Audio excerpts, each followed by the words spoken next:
Unboxing.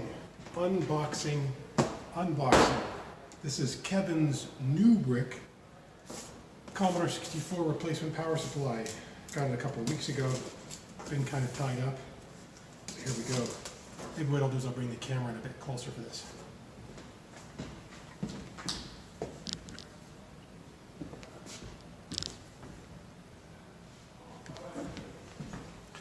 Let's have a look-see at this new brick. Recently got myself a few Commodore 64s after being out of it for a long time, and there's no question that there were issues with the power supplies when they were new. Here is your user guide. Look at that. Nicely printed in color. Thanks, Kevin. Lots of chips, which I will try not to make a mess. Well packaged. Looks like I'm going to make a mess. Wow. And at the bottom, more packaging. Great job. Great job packaging, Kevin. Thank you. Lots of bubble wrap, and there she is. Again, another layer. I love layered packaging. You got your chips, you got your paper, got your bubble wrap, and then you get this nice, fairly thick gauge plastic, which I'll try and cut the tape and not the wire within. Gently. There we go.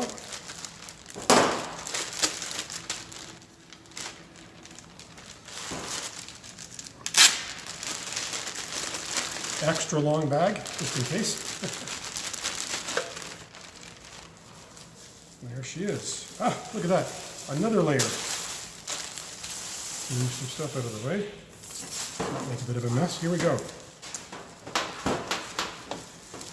You know what? I have to admit that the packaging is fantastic. My next video will be a great example of bad packaging, I think. I'm actually scared to do the next video on a SX64. There she is. New brick. Nice cord. Nice, looks like aluminum connector. Appropriate size, looks like about a 6-foot power cable. New brick. New brick, not brick. You know, it's funny, seeing it in person, it's a bit smaller than I anticipated.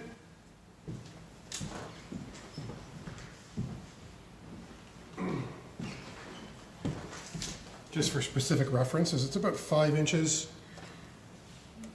by 3.5 by about 2.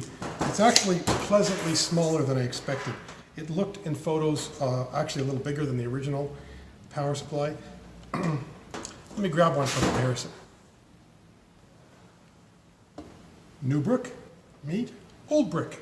So there you go. So we got roughly the same length at about 4 3/4.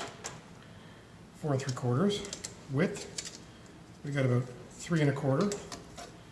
Again, closer to 3.5, a little bit wider. But more importantly is the height. I'm impressed with the height. The new brick is about 2 1/4 with the little rubber feet. And the old brick is 2 3/4, roughly 2 3/4. The reason I'm excited it's lower is because I have a factory original 1701 monitor stand. With this sits nicely underneath, and I was afraid it was going to be a bit bigger and not fit underneath, so that's going to be pretty cool. Although it is so pretty that I may not want to put it underneath. I may want to put it out on display next to the 64, although I'm limited in space. So I'm going to take you there next and plug her in and see how it works.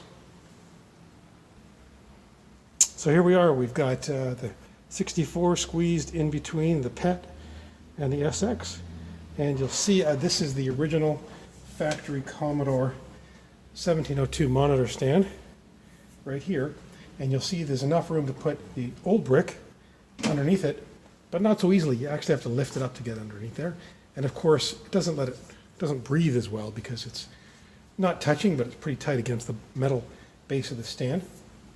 And the new brick, move the monitor cable out of the way, I believe will just squeak under there. Look at that, perfect. As a matter of fact, let's just put it under it. Let's undo the twist tie. Little pro tip, I always throw these in a Ziploc bag because sooner or later there's a cable you're going to want to put away.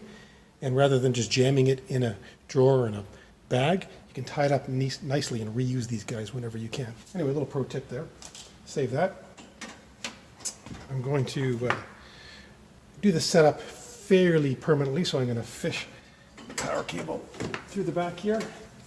Excuse my arm and my elbow, but I want to get it under here, up into my power bar.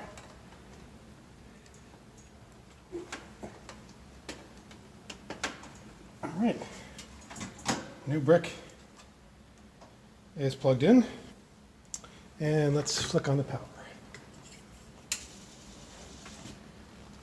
There you go.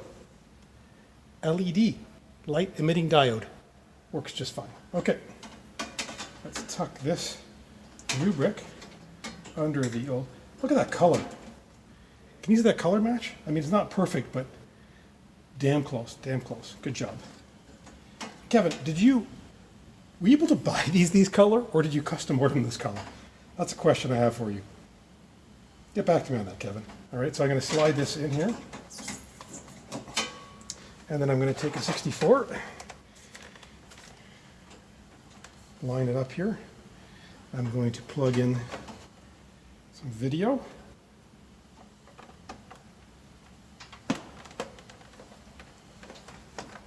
Make sure the power is off.